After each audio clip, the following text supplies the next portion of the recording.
নমস্কার, ডিজিটাল খবরলাল বাংলায় আপনাদের সকলকে স্বাগত। এবার আরজিকর ঘটনায় পাল্টা প্রচার চালাচ্ছেন তৃণমূল কংগ্রেস, পাল্টা স্লোগান তুলছেন তারা। এবার সিবিআইয়ের উপরে চাপ সৃষ্টি করছে তৃণমূল কংগ্রেস খোদ। আরজিকর ঘটনার পরেই ঘটনাস্থলে উপস্থিত হয়েছিলেন মুখ্যমন্ত্রী মমতা বন্দ্যোপাধ্যায় এবং সেখানে সাংবাদিকদের মুখোমুখি হয়ে তিনি দোষীদের গ্রেফতারি এবং সর্বোচ্চ শাস্তির দাবি জানিয়েছিলেন। কিন্তু এরপরেই তদন্ত প্রক্রিয়া সংক্রান্ত বিষয়ে পুলিশ এবং প্রশাসনের ভূমিকা নিয়ে প্রশ্ন ওঠে। তবে কি প্রতিবাদের দাবিতে প্রচার চালিয়ে সেই সমস্ত ইমেজকে ক্লিন করার চেষ্টা করছেন শাসক শিবির? কারণ ইতিমধ্যেই নানান অভিযোগ উঠেছিল পুলিশ প্রশাসনের তদন্ত প্রক্রিয়ার উপরে। তথ্য প্রমাণ লোপাটের চেষ্টা, অস্বাভাবিক মৃত্যু বলে এফআইআর দায়ের, এমনকি সেমিনার রুম কেন সিল করা হয়নি, সেমিনার রুমের পাশের আরও একটি রুমের সংস্করণ কিভাবে তখন হতে পারে, এছাড়াও রাজ্য সরকারের নেওয়া যে সমস্ত পদক্ষেপ এই ঘটনাটিকে ঘিরে, সে সমস্ত পদক্ষেপ ঘিরেও কিন্তু নানান অভিযোগ উঠেছিল, নানান প্রশ্ন উঠেছিল। তাহলে কি সেই সমস্ত বিষয়গুলিকে মাথায় রেখেই এবার তৃণমূল কংগ্রেস নিজের ছবিটাকে, নিজেদের ইমেজটাকে ক্লিন করার জন্য এরকম পাল্টা প্রতিবাদের প্রচার চালাচ্ছেন? মুখ্যমন্ত্রী মমতা বন্দ্যোপাধ্যায়কে আন্দোলনেও নামতে দেখা গিয়েছিল এই আরজিকরের নিন্দনীয় ঘটনার বিচারের দাবিতে। তবে তারপরেও কিন্তু পরিস্থিতি সামাল দেওয়া যায়নি। এরপরই ছাত্র সমাজের ডাকে নবান্ন অভিযান হয় এবং নবান্ন অভিযানের যে চিত্রটা, যে ধুন্ধুমার চিত্রটা দেখতে পাওয়া গিয়েছে, তারপরেই তৃণমূল কংগ্রেসের ছাত্র পরিষদের প্রতিষ্ঠা দিবসে জনসভাতে দাঁড়িয়ে মুখ্যমন্ত্রী মমতা বন্দ্যোপাধ্যায় আবারও সেই একই কথা বলেন। তবে সেক্ষেত্রে সেই মঞ্চে দাঁড়িয়ে তার মুখে যেন তার বহু প্রচলিত কথা, বদলা নয় বদল চাই, এই পুরো কথাটারই কিন্তু সুর বদলে দেখা গেছিল। এই মঞ্চ থেকেই তাকে বলতে শোনা গেছিল দোষীদের গ্রেফতারি চান তিনি এবং সর্বোচ্চ শাস্তি চান।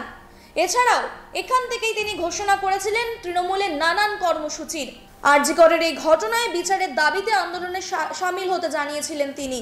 কিন্তু এর পরেও তৃণমূলের একাংশ নেতাদের কিছু মন্তব্যের কারণে, কিছু ভরা জনসভাতে বক্তব্যের কারণেও কিন্তু বেজায় প্রবল চাপে পড়তে হয়েছে তৃণমূল কংগ্রেসকে। তাহলে কি সেই সমস্ত বিষয়গুলিকে মাথায় রেখেই এই পাল্টা প্রচার তৃণমূলের?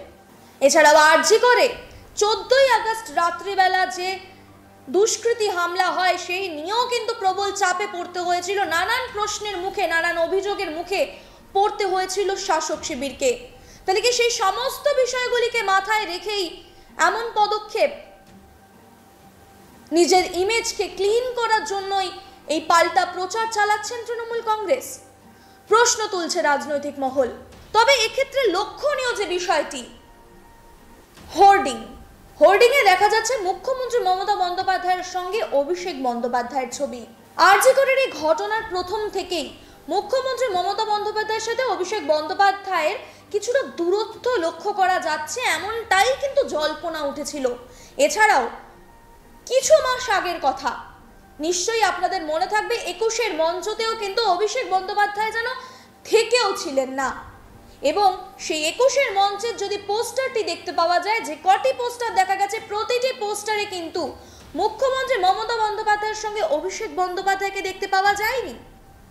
তখনও সেই একই জল্পনা উঠেছিল, তাহলে কি মমতা বন্দ্যোপাধ্যায়ের সাথে অভিষেক বন্দ্যোপাধ্যায়ের মনোমালিন্য হয়েছে? সেই একই প্রশ্ন কিন্তু আবারও সেই আরজিকর ঘটনায় উঠেছে। আরজিকর ঘটনার প্রথম থেকেই মুখ্যমন্ত্রী মমতা বন্দ্যোপাধ্যায় বেশ সোচ্চার হয়ে উঠেছিলেন এবং তাকে বেশ আক্রমণাত্মক রূপেই দেখতে পাওয়া যাচ্ছিল। এছাড়া অভিষেক বন্দ্যোপাধ্যায়কে এক্স হ্যান্ডেলে কিছুবার মুখ খুলতে দেখা গেলেও মুখ্যমন্ত্রী মমতা বন্দ্যোপাধ্যায়ের পাশে কিন্তু তাকে দেখতে পাওয়া যায়নি যে কোনো কর্মসূচিতেই। এই নিয়েই কিন্তু রাজনৈতিক মহলে জল্পনা ইতিমধ্যেই শুরু হয়ে গিয়েছে। তাহলে কি মুখ্যমন্ত্রী মমতা বন্দ্যোপাধ্যায়ের সাথে অভিষেক বন্দ্যোপাধ্যায়ের মনোমালিন্য চলছে?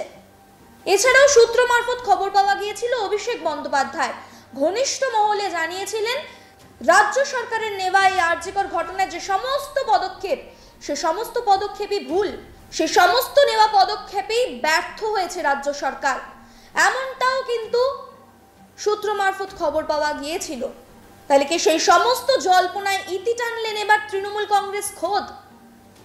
কারণ হোর্ডিংয়ে স্পষ্ট দেখতে পাওয়া যাচ্ছে মুখ্যমন্ত্রী মমতা বন্দ্যোপাধ্যায়ের সাথে অভিষেক বন্দ্যোপাধ্যায়ের ছবি। তাহলে কি আবারও একজোট হয়ে ময়দানে নামছেন মমতা এবং অভিষেক?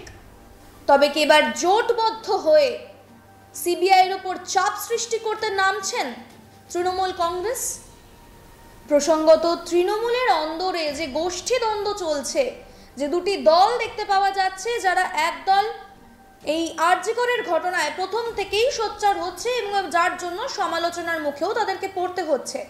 এছাড়াও জহর সরকার গতকাল ইতিমধ্যেই ইস্তফা দিয়েছেন, নিজের পদত্যাগ করেছেন রাজ্যসভার সাংসদ পদ থেকে, এমনকি রাজনীতি থেকেও নিজেকে বিচ্ছিন্ন করে নিয়েছেন। এই যে গোষ্ঠীদ্বন্দ্ব, এই যে অন্তর্দ্বন্দ্ব, সেটা কিন্তু বারংবার প্রকাশ্যে এসেছে। তবে দেখার বিষয় এটাই যে একজোট হয়ে আবারও ময়দানে নামা, এই যে পাল্টা প্রচার সারা আন্দোলনে সামিল হওয়া, এই সমস্ত কিছুতে কতটা সফল হন তারা, এমনটাই কিন্তু প্রশ্ন উঠছে রাজনৈতিক মহলে। এবং সেই সমস্ত প্রশ্নের উত্তর খুঁজে আনবে ডিজিটাল খবরিলাল বাংলা আপনাদের সামনে। নজর রাখুন, সঙ্গে থাকুন ডিজিটাল খবরিলাল বাংলার। খবর আপনাদের, নজর আমাদের।